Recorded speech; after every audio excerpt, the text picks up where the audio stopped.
thing I want to talk about today is the consequences of AI and robotics and what that's going to mean for yourself and society in general. Um, once AI and robotics and automation reach their full potential, what's going to happen is that uh, 90% of the human workforce is going to be replaced. The 10% that will continue to be employed are the ones that are dealing with, AI and robotics and automation.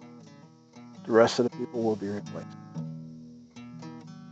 So what does that mean? Well, that means 90% of the people are going to be unemployed. They're not going to be able to uh, financially support themselves. I live on the island of New Guinea. This is where I'm making this video. And I live in a bush material house. I have electricity in the house, but if I didn't, doesn't matter. Uh, I can still collect firewood and, make a fire and be able to boil my water and cook my food. I have fresh water available to me. I collect rainwater.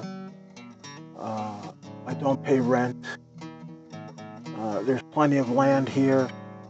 I can plant my gardens, my bananas, my sweet potatoes.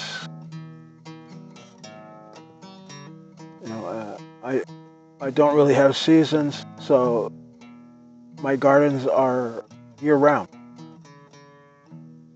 So, and in fact, in the country that I live in, we already have over 90% unemployment. Most of the people are subsistence living; they live off the land. So, uh, the situation that I'm talking about, you as a person living in the developed world, in America or Europe or wherever, where you're depending upon money, to buy your food and to pay for your housing and your heat and all this type of stuff. Uh, the situation that will result from you, from AI becoming, fulfilling its potential and causing you to go unemployed. Around here, we have tribes, we have tribal systems. The government, for the most part, is not really present. There's a little bit of police, but mostly the people police themselves. So even if the police were not available, or so let's say the police were not being funded, it doesn't matter. We have tribal affiliations, and we depend upon those tribal affiliations to be able to survive. So we have these social structures already in place. So we are not very dependent upon the government for our survival. Of course, under that situation, I have solar panels, so I use solar power and things like that, so I can still connect to the internet and stuff. Okay, now think about your own situation. You're in a cold climate. You can only grow food for 3 or 4 months out of the year. Most of you don't know how to grow your own food, and most of you do not have the capacity to be able to grow enough food to sustain yourself through the winter. You're depending upon gas for heat or electric heat or whatever. So if your power grids get shut down, if your gas lines get shut down, that infrastructure gets shut down. In other words, if you have to live the way I live now, you're not going to survive. So we can see this coming, and people, everybody is, other than the people that are working in the with AI and with automation and robotics and all this type of stuff. They're not worried about their future employment because they know that they are the future. But the rest of the people, if you're a truck driver or if you're somebody moving boxes in a warehouse somewhere or whatever it happens to be, you are most likely going to be replaced because financially it makes sense to replace you. Running a machine costs less than paying for your health care, whatever, just providing for your needs. It's cheaper. Of course, this is why. This is obvious. It's cheaper to run the machine than it is, to pay you to do something.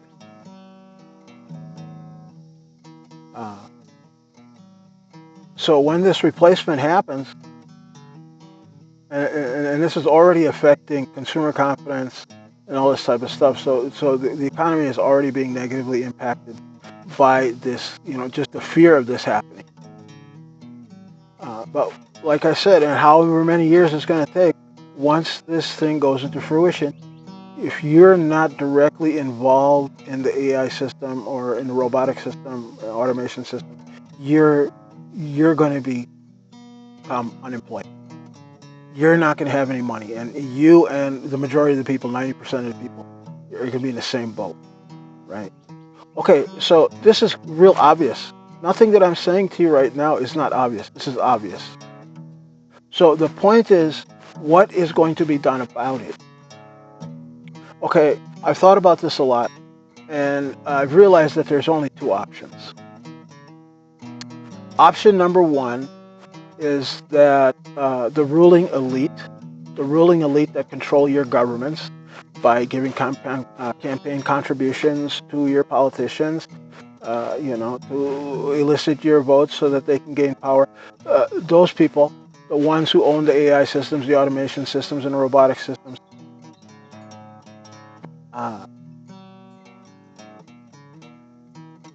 their best bet is to, allow the 90% to, exterminate itself. Okay, that's option one. Just let the 90%, become feral and die. It only take one winter to wipe most of the 90% out. Let's just be honest. Most of you will not be able to survive through a winter.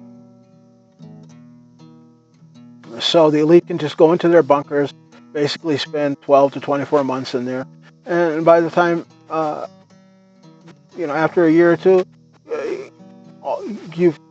the 90% have starved themselves out, or they've killed each other, or whatever, and basically they've been wiped out. And that makes sense for them because they keep their money, they keep their wealth, their power, and everything, and they will repopulate the world with their own offspring. So that makes sense to them. That's option one. Okay, option two is to actually provide for the 90%. Okay, so how is that done? Well, this whole idea about taxing, these technology companies, to taxing basically the elite, the 10% or the 1%, to tax them, and take that money to then give to the 90% so that they can buy whatever is being produced. But that doesn't, you can't make a profit doing that because, capitalism runs on consumerism, and consumerism runs on the ability of the consumers to earn a living. Okay, and if the companies are giving money to the consumers to then turn around and buy back their products, there's no way to make a profit on that. It would be more efficient for them to just give it away, and of course, give their products away. And of course, if they give their products away, they're going to go bankrupt. Right? This is just all obvious. So the point is that in order to be able to take that 90%, that automated system, the robotics, and the AI all have to be used to provide for the needs of the 100%, including the 90%, to to provide for the needs of everybody. Okay, to be able to do that, you would need to design the system that would produce overproduction, which would then deflate the costs on everything, right? Because if you're giving the stuff away, you want it to be as cheap as possible. Okay, of course, capitalism cannot survive with deflation. So what that means is, in order to save the 90%, this is the point I want this to get into your head. In order to save the 90%, the 1% will have to sacrifice their wealth in order to do it. Because to be able to feed 100% of the people in this way, capitalism is no longer an economic system that can work. We're talking about something that's, more akin to communism than it is to capitalism. Because now the machines are producing everything to feed the people, and provide for the people, right? The manufacturing and everything, the food production, and all the different type of stuff, it's not being created in order to make a profit. It is being created in order to provide for the basic needs of every human being. And in a system like that, then yes, you can work to gain extra money and all this type of stuff, or whatever. There may be some professions available, especially in research and development and things like that, or in the arts, or whatever you can imagine. But it's not necessary to work. You can still survive. You don't have to pay to survive, which is a nice thing. The way I see it, it's what I call it, the kingdom of God concept, which is what Jesus said. If you remember, if you've ever read this, Jesus said, don't seek after the things that the Gentiles do. What did the Gentiles seek after? Well, they're seeking after money. They're seeking after food. They're seeking after clothing. All of their basic necessities and everything for them to survive. This is what the Gentiles are seeking after. So Jesus said, do not seek after those things. Seek first the kingdom of God, and then all of these things will be added unto you. You see? Seek first the kingdom of God, and then all of your basic needs will be supplied. This is the fundamental idea of the kingdom of God. You see? So, the interesting thing is now, through robotics, through automation, through AI, we can actually create a system, an economic system, where that is possible. But there has to be a willingness to do it. But anyway, that's the point. That's, love God with all your heart, all your mind, all your soul, and all your strength, and then love each other as you love yourself. Think about others over yourself. So provide for your neighbor. This is option 2. Okay, this is your big problem. Especially you 90% of the people, you need to think about this. And you need to think about it a lot. Because though your politicians are coming to you, they need your vote to be able to achieve power. They require money to be able to, present themselves to you in order to get your vote. Okay, you are not providing that money. That money is being provided by the elite, by the 1%. They're giving the money to the politicians. Okay, the politicians are using that money to go to you to get your vote. Okay, they get your vote. They get their position of power, and then they got to pay back that money to the elite. See, so understand what I'm saying. Your governments are all captured now, whether you're in America, Europe, or anywhere in this world. Your government is already captured by the ruling rich elite. What Bernie Sanders calls the oligarchs, and what Marjorie Taylor Greene calls the political industrial complex. All right?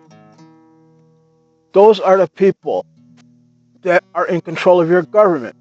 Okay, if you expect to survive the way the system is right now, then your government is not working for you.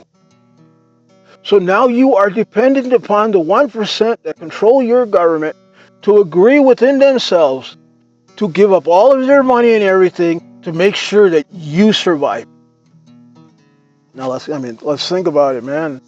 I mean, these people, how did they amass all this wealth? Is it by being charitable and thinking about others over themselves?